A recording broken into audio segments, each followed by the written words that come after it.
एक शरीर है, एक देह है, इसका एक निश्चित समय होता है, लौट करके जाना ही होता है। लेकिन संतों की जो वाणी है, संतों के जो कार्य हैं, उनको सदैव स्मरण रखना चाहिए। यही सच्ची उनकी जयंती मनाने का भाव बनाना चाहिए। मीरा जयंती है, मीरा जयंती, मीरा जयंती का मतलब ये नहीं होता है कि भाई ठीक है हमने 2 भजन गा दिए और कुछ सेवा कर दी, किसी को कुछ दे दिया। मीरा जयंती का सच्चे अर्थ में ये भाव नहीं होता है। मीरा जयंती का मतलब होता है कि महाराज मीरा के इतने गुणों में से एक भी गुण को हम अगर स्वीकार करके अपने जीवन में उतारें तो सच्चे अर्थ में मीरा जयंती है भाई, सच्चे अर्थ। इसलिए मीराबाई के चरणों में हम कोटि कोटि प्रणाम करते हैं, बार बार हम प्रणाम करते हैं। महाराज मेरो तो गिरधर गोपाल,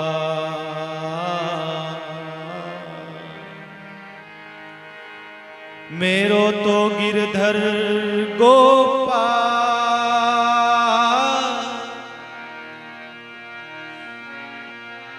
मेरो तो गिरधर गोपाल, अजी दूसरो न कोई रे, है दूसरो न कोई रे, दूसरो न कोई। आज एक इंसान मंदिर में जाता है, भगवान की मूर्ति के सामने जाता है, हे प्रभु मैं तेरा हूं तू मेरा है। भगवान कितना खुश होता है। संसार का इंसान कितना चालाक हो गया है, जैसे ही भगवान के पास में जाएगा, मूर्ति में के पास सामने अपने पल्लू को, अपने वस्त्र को फैला करके भीख मांगेगा, हे प्रभु तू मेरा है मैं तेरा हूं। भगवान बड़ा प्रसन्न हो जाता है, देखो कितना समर्पण कर दिया। वही वापस आकर के घरवाली को कहता है तू मारी है मैं थारो हूं। भगवान कहे भला आदमी सच बता तू है किसका, सच बता तू अभी मंदिर में आया था वो सच है या तू यहाँ बोल रहा है जो सच है? हैं?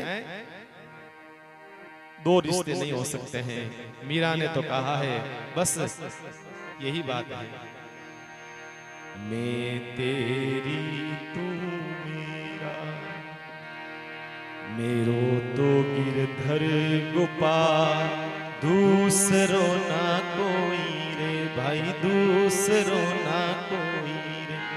है जाके सिर पर मोर मुकुट है, जाके सिर पर मोर मुकुट है, मेरो पति सोई रे, मेरो पति सोई रे, मेरो तो गिरधर गोपाल, मेरो तो गिरधर गोपाल, दूसरो ना कोई रे भाई, दूसरो ना कोई रे।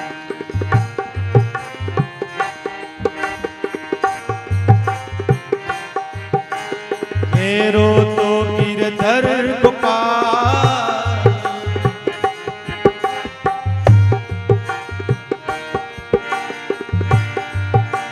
दूसरो ना कोई रे भाई, दूसरो ना कोई रे, मेरो तो गिरधर गोपाल, गिरधर गोपाल, दूसरो ना कोई रे भाई।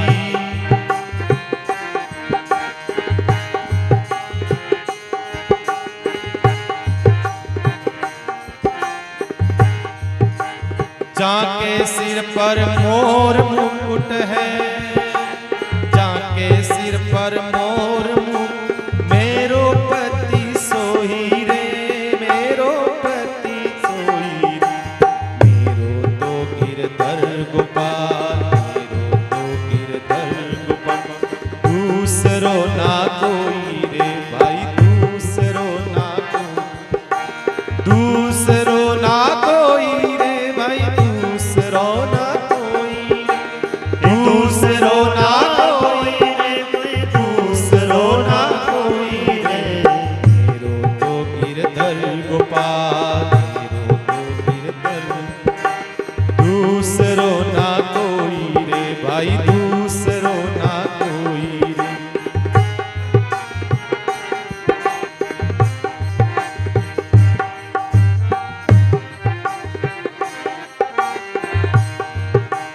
दूसरो ना कोई।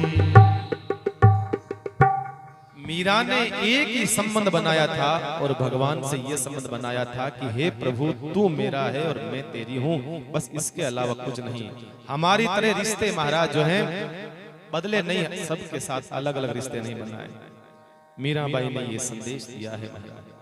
मीरा कहती है हे प्रभु ये संसार के रिश्ते नाते सब जो है एक शरीर के देह के रिश्ते नाते हैं जो हम निभाते हैं, लेकिन हकीकत आत्मा का जो रिश्ता है परमात्मा से वो मीरा ने स्वीकार करा है और हम सबको बताया है। संत कहते हैं मीरा ने कहा है, संसार के लोगों ने जब मीरा से पूछा मीरा सच बताना तेरे को सबसे अच्छा क्या लगता है, तो मीरा ने कहा है अपने भाव में देखो भाई,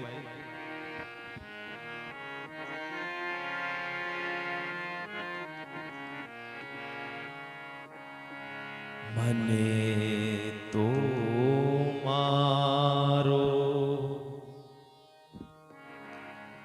मने तो मारो सावरियो सुहावे दूजो तो मारे दाय कोनी आवे, सावरियो सुहावे दूजो तो मारे दाय कोनी आवे, मने तो मारो गाओ सब सावरियो सुहावे दूजो तो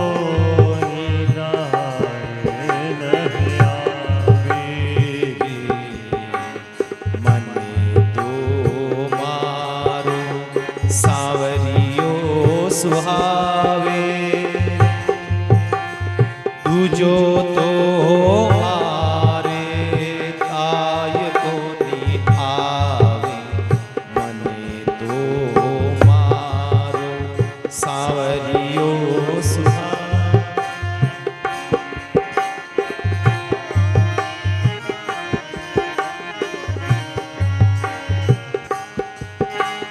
मने तो सावरियो सुहावे दूजो तो दाय कोनी आवे, मने तो मारो सावरियो सुहावे दूजो कोई दाय नहीं होवे।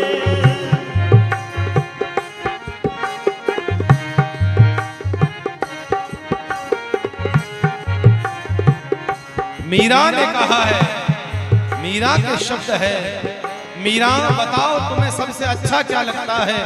मीरा ने कहा है बस मुझे अच्छा लगता है मेरा सांवरिया तुझो तो मारे ताय कोनी आवे, तुझो तो मारे ताय कोनी आवे,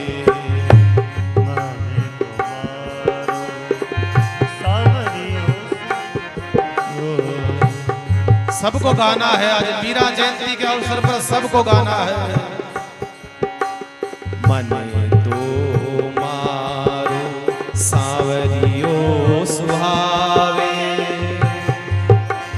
तुझो तो मारे ताय कोनी आवे, दूजो कोई मन दाय नहीं आवे,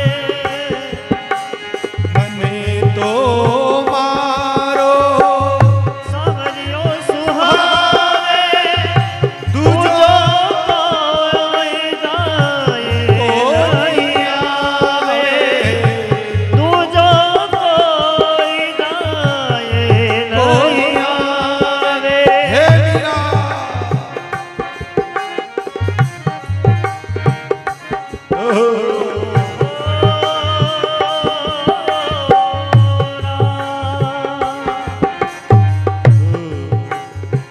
और मीरा ने पूछा किसी ने, हे मीरा, कभी याद आती है उस सांवरे की? कभी याद करती हो उस सांवरे को? मीरा ने कहा, याद तो उसे किया जाता है प्यारे जिसको भुलाया जाए। जिसको भूल जाए याद उसको किया जाता है। अरे भैया, ऐसा कोई क्षण नहीं है कि हम कृष्ण को याद ना करें। आहा, ऊणे कानुडारी ओळ्यो गणी आवे। क्या बोला? उन कानुडारी ओळ्यो गणी आवे। ओळ्यो कहते हैं महाराज याद। बड़ा प्यारा शब्द है मारवाड़ी का। ऊणे कानुडारी ओळ्यो गणी आवे, तुझो तो मारे दाय कोनी आवे। ऊणे कानुडारी ओळ्यो गणी आवे, तुझो मारे दाय कोनी आवे, तुझो मारे दाय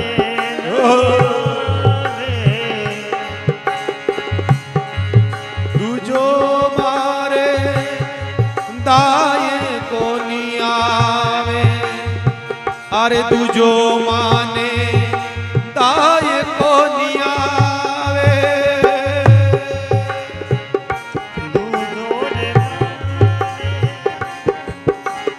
ऊणे कानुडारी ओळ्यो गणी आवे। ऊणे कानुडारी ओळ्यो गणी आवे, तुझो तो माने दाय कोनी आवे। तुझो तो माने दाय कोनी आवे। ओळी कानुडारी ओळ्यो गणी आवे, तुझो मायन दाय नहीं आवे, तुझो माने दाय कोनी आवे।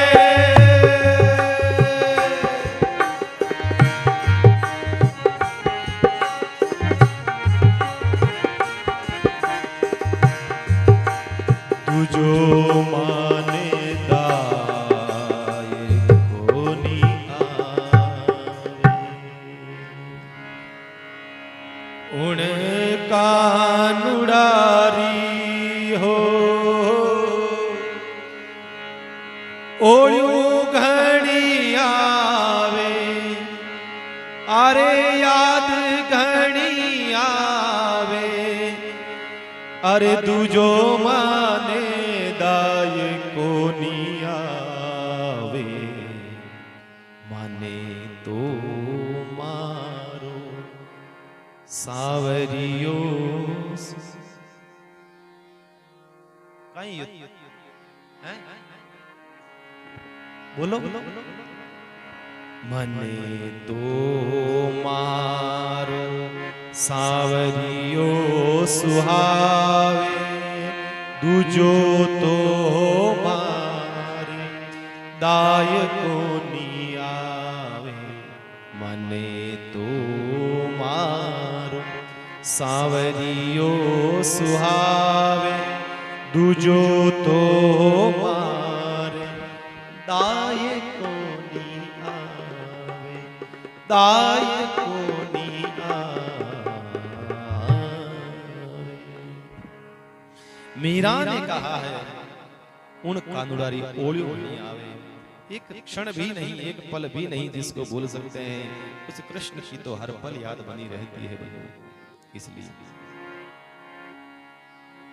एक शब्द है बड़ा प्यारा हमारा, भगवान ही भक्त ही भगवान है। भक्त ही भगवान होता है, क्योंकि भक्त का नित्य अवतार कहलाता है। नित्य अवतार एक शब्द है, मीरा एवं श्याम। मीरा और श्याम दो शब्द है।